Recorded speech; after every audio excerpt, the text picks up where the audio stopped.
So, Russell, you're playing the Barclays this weekend. That's correct. Helping open up the brand new Brooklyn Arena. How do you translate the intimacy from a 120-seat comedy club audience to 12,000 people? Well, fortunately for me, I've been doing the arenas now for about 4 or 5 years now. So humble brag. It was a humble brag. No, I mean, it is fortunate that, I mean, in every sense of the word, it's fortunate.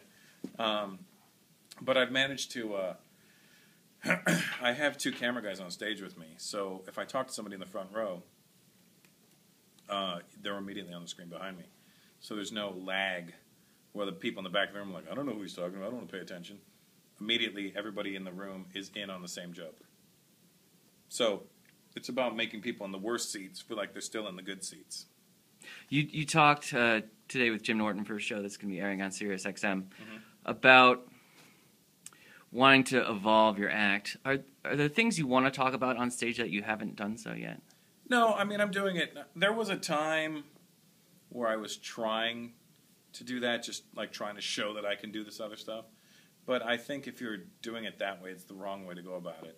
It's just got to happen, and it's happening now, you know what I mean? Right. The last thing you want to do is repress stuff you want to say because you're worried about other people going, oh, that's all he does. So, I'm going to do whatever I do until I'm sick of doing it. And then it's like a tube of toothpaste, you know? If you want what's at the end of it, you got to squeeze through all the stuff in front of it. So it's the same effect, basically.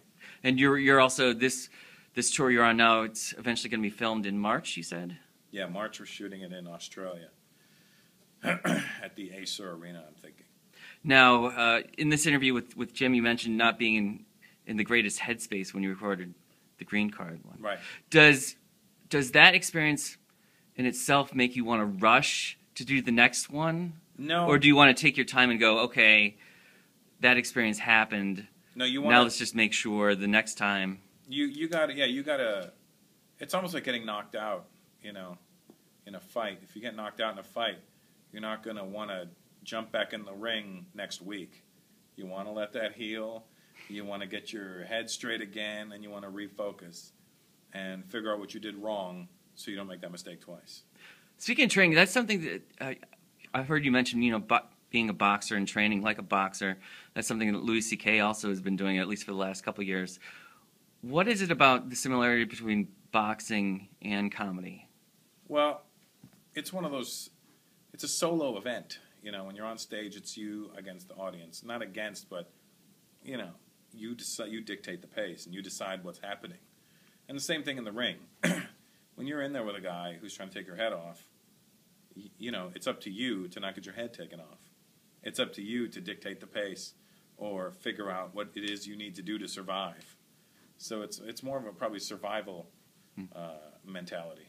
How similar would you say are the highs and lows? They're extremely the same. I mean, you know, you get on stage and you kill. It's like having a first-round knockout, you know? Oh. And then you get on stage and, you know, you got to work for it. It's like winning a 12-round decision. Or you bomb. It's like you get knocked out. But you get back up again. But you get back up. That's how this game weeds people out, you know? Same thing with boxing. You know, there's guys that make a big deal about their... I have a friend who was an amateur with me, and he decided he was going to go pro. Because he was a big, tall, heavyweight. He was a good-looking guy. He was in great shape. But he had an ego. And he invited everybody to his first pro fight, and the guy got knocked out. And he never returned. He never had any more bouts after that. And now every time I see him, I go, hey, remember when you went pro? And he's always like, man, shut up. Like, it's literally been 20 years, and I saw him recently, and he was with his wife. This is my wife. I go, does she know when you got knocked out, when you went pro? And man, shut up. You know, it's one of those things. And that's how, same thing with comedy is. You know, if you get hurt, you get knocked out, it's like getting booed off stage. And if you get back up and you recover and do well, that's a victory. And that's what happened to me. In 93, I got booed off stage for the first time. Worst feeling in the world. Mouth went dry.